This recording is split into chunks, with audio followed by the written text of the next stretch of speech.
कहते हैं अपराधी पैदा नहीं होता, उसे हालात, समाज और कभी कभी उसकी खुद की गलत पसंद बना देती है। आज की कहानी एक ऐसे लड़के की है जिसके हाथ में कभी किताबें हुआ करती थीं, जो कॉलेज के गलियारों में राजनीति के सपने देखता था। लेकिन आज उसका नाम जुर्म की दुनिया का वो पन्ना बन चुका है जिससे देश की बड़ी बड़ी एजेंसियां भी वाकिफ हैं। नाम है लॉरेंस बिश्नोई।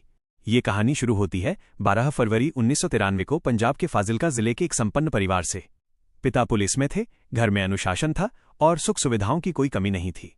लॉरेंस बचपन में शांत था, लेकिन उसके स्वभाव में एक चीज शुरू से थी, उसका आत्मसम्मान। उसे झुकना पसंद नहीं था। स्कूल की पढ़ाई के दौरान उसे देखकर कोई सोच भी नहीं सकता था कि ये लड़का एक दिन सलाखों के पीछे से अपना साम्राज्य चलाएगा। वक्त बदला और लॉरेंस ने चंडीगढ़ केडीएवी कॉलेज में कदम रखा। यहीं से उसकी जिंदगी ने वो मोड़ लिया जहां से वापसी मुमकिन नहीं थी। कॉलेज की छात्र राजनीति, चुनाव की गहमा गहमी और गुटबाजी ने उसे ताकत का स्वाद चखा दिया। एसओपीयू संगठन का हिस्सा बनकर उसने समझा कि कैंपस में इज्जत से ज्यादा खौफ की कीमत होती है। इसी दौरान उसकी मुलाकात गोल्डी बराड़ जैसे लोगों से हुई, जो आगे चलकर उसके साये की तरह साथ रहे। राजनीति में जब ताकत बढ़ती है तो दुश्मन भी बढ़ते हैं।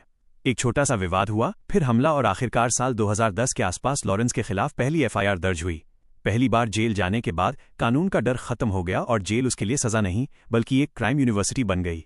जहां आम अपराधी टूट जाते हैं, वहां लॉरेंस ने अपना नेटवर्क बनाना शुरू किया। उसने जेल की चारदीवारी को अपना हेडक्वार्टर बना लिया और तकनीक का सहारा लेकर बाहर की दुनिया में अपने शूटरों को निर्देश देने लगा। देखते ही देखते बिश्नोई गैंग का नेटवर्क राजस्थान, हरियाणा, पंजाब और दिल्ली तक फैल गया। वसूली, फिरौती और जमीनों के कब्जे, हर बड़ी वारदात के पीछे एक ही नाम गूंजने लगा। लॉरेंस ने सिर्फ आम अपराधियों को ही नहीं जोड़ा, बल्कि सोशल मीडिया के जरिए युवाओं के एक बड़े वर्ग को भी अपनी ओर आकर्षित किया। उसका गैंग अब एक कॉरपोरेट कंपनी की तरह चलने लगा था, जिसके तार विदेशों तक जुड़े थे। लॉरेंस बिश्नोई का नाम नेशनल हेडलाइंस में तब आया जब उसने देश की बड़ी हस्तियों को सीधे तौर पर धमकियां देना शुरू किया। अब वो सिर्फ एक गैंगस्टर नहीं रहा था, बल्कि एक विवादित ब्रांड बन चुका था। उसकी हर पेशी, उसका पहनावा और जेल से आने वाले उसके बयान चर्चा का विषय बनने लगे। पुलिस की सख्त निगरानी और हाई सिक्योरिटी जेलों के बावजूद उसका प्रभाव कम होता नहीं दिख रहा था। लेकिन आज की हकीकत यह है कि लॉरेंस सलाखों के पीछे है।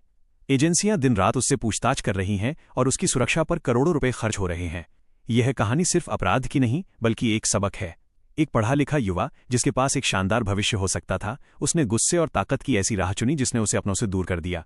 आज कई युवा उसे अपना आदर्श मानने की गलती करते हैं, लेकिन वो ये भूल जाते हैं कि इस रास्ते का अंत सिर्फ दो ही जगहों पर होता है, जेल की तन्हाई या फिर मौत। सच तो यही है कि जुर्म की दुनिया दूर से चमकती जरूर है, पर इसकी चमक अक्सर बेगुनाहों के खून और अपनों के आंसुओं से सनी होती है। ताकत की भूख अंत में इंसान को सिर्फ और सिर्फ अकेला कर देती है।